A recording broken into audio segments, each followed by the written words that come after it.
bienvenue pour une nouvelle vidéo sur JPro Menuiserie. Aujourd'hui, je vais vous parler d'outils que l'on trouve pour l'arasage des bandes de champ de contreplaqué.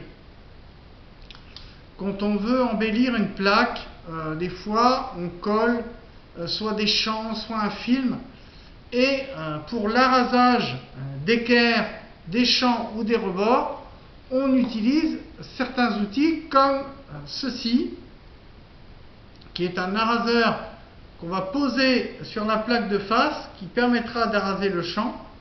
Donc on utilise un petit accessoire qu'on peut trouver chez Bricomarché pour 5-6 euros. Moi je l'ai testé, donc je ne l'ai pas payé, mais en gros ça vaut, on va dire, 11 euros je crois, ce modèle.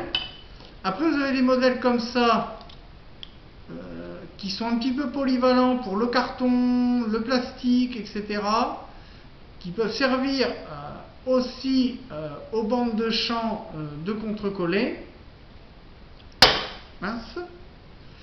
Vous voyez, il est tombé et il n'est pas cassé.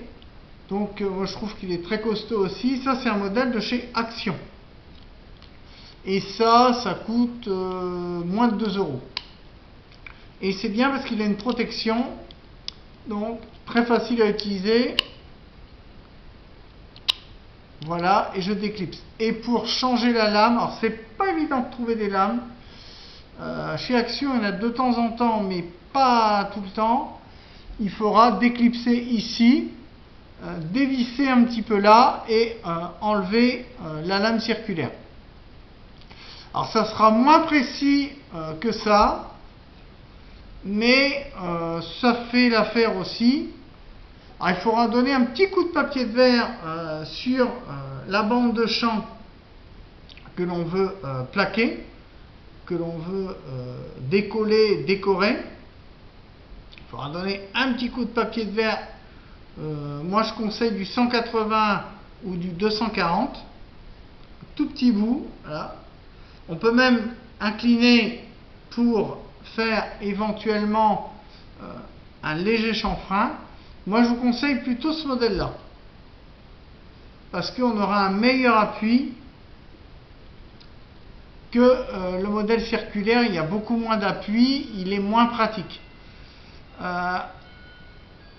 Après il existe des modèles un petit peu comme les perforeuses à papier,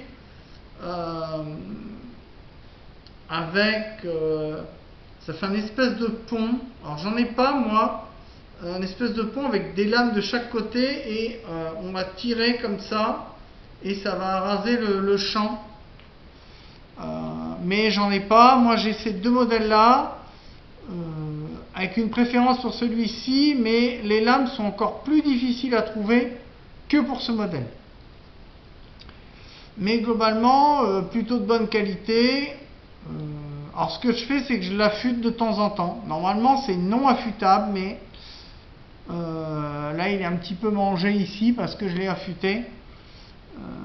Mais comme j'ai pas trouvé d'autres lames, j'ai pas trouvé d'autre solution que de passer un coup de pierre dessus. Mais globalement de bonne qualité. Il n'y aura pas besoin de cutter. On peut ouvrir des cartons aussi avec. Ça peut être pratique aussi. Moi j'ouvre des cartons avec quand j'en ai pas besoin pour plaquer des champs, des étagères, etc. Mais le résultat est plutôt pas mal avec ce petit objet qui coûte voilà, une dizaine d'euros. Celui-ci, je vous dis, moins de 2 euros, mais ça sera moins pratique. En plus, il y a de l'huile dessus, il est huilé. Mais l'avantage de celui-là, c'est qu'il a une protection. Que l'autre, il faudra y mettre un plastique ou quelque chose. Mais d'origine, il n'y a pas de protection. Au niveau de l'ergonomie, celui-ci sera beaucoup plus léger, mais peut casser plus facilement. Celui-ci sera un petit peu plus lourd, mais moins ergonomique. Ce sera plus difficile, il faudra se contorsionner un petit peu pour pouvoir araser les champs. Donc moi, le modèle on trouve chez Bricomarché, Brico Dépôt en faisait un moment, mais Je ne sais pas s'ils le font encore. Chez Bricomarché, moi je valide. Hein. Vous pouvez, si vous le trouvez, une petite vis pour changer. Hein. Si vous trouvez les lames, c'est très simple. Un petit tournevis cruciforme ou un plat, les deux sont possibles. Ou une petite clé derrière pour changer la lame. Donc très peu de réglages, une seule vis. Celui-ci, ça sera, je vous dis, un peu plus complexe. Il faudra lever la gâchette ici, appuyer sur la petite vis sans fin. Je ne vais pas le faire parce qu'à chaque fois j'ai du mal à le remonter. En revanche, pour l'utilisation, c'est très simple. Je pousse ici pour remonter la sécurité, je baisse ici pour lever la sécurité et je vais couper comme ça.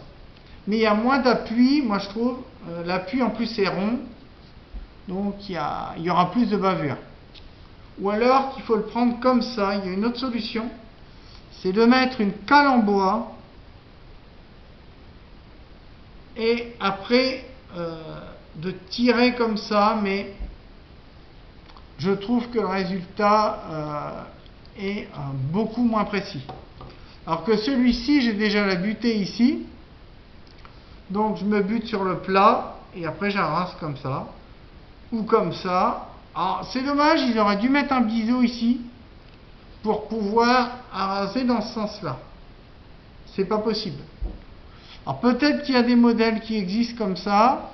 Ils auraient dû faire un plat ici avec un troisième biseau ici pour couper dans ce sens-là. Ça aurait été peut-être pas mal, peut-être qu'à l'avenir, dans des futurs modèles, ça sera peut-être faisable. J'essaierai peut-être, d'ailleurs, moi, de refaire un biseau à l'affûtage, d'essayer de poncer ici, faire un plat, pour essayer de faire quelque chose pour pouvoir glisser dans ce sens-là. À voir. Mais sinon, si vous voulez des champs, des tablettes propres à mettre au mur, et que vous collez des bandes de champ, ces deux petits outils sont très pratiques et peu chers. Je vous dis environ 2 € pour celui-ci, et celui-ci il faut compter entre 9 et 11 € selon les magasins. Et après je vous dis un autre modèle qui fait une sorte de pont avec deux lames de chaque côté. Là ça va être plus cher, j'en ai pas, qu'il faudra faire glisser pour faire deux champs en même temps. Alors là vous ferez qu'un seul champ à la fois. Vous faites sur du plat, vous retournez votre tablette, vous faites l'autre champ. Avec l'appareil dont je vous parle, vous pouvez faire les deux champs en même temps, mais j'en ai pas. Et là, ça sera plus cher. Il faudra compter une cinquantaine d'euros. C'est pour ça, moi, comme je plaque très rarement du contreplaqué, je fais rarement des bandes de champ. Décoration de contreplaqué, c'est très très rare. Ces deux outils-là, à bas prix, me suffisent vraiment amplement. Même s'il y aura un peu de finition à faire, alors qu'avec le modèle, on va dire entre guillemets de luxe, il n'y aura pas de finition au papier de verre très fin à refaire après. Mais je préfère refaire une petite finition et avoir des outils qui me serviront plutôt que quelque chose qui va rester dans un placard. Voilà. J'espère que ma petite présentation de produits vous aura plu. Likez, commentez, mettez des pouces et à vos bricolages. Ciao, bye bye.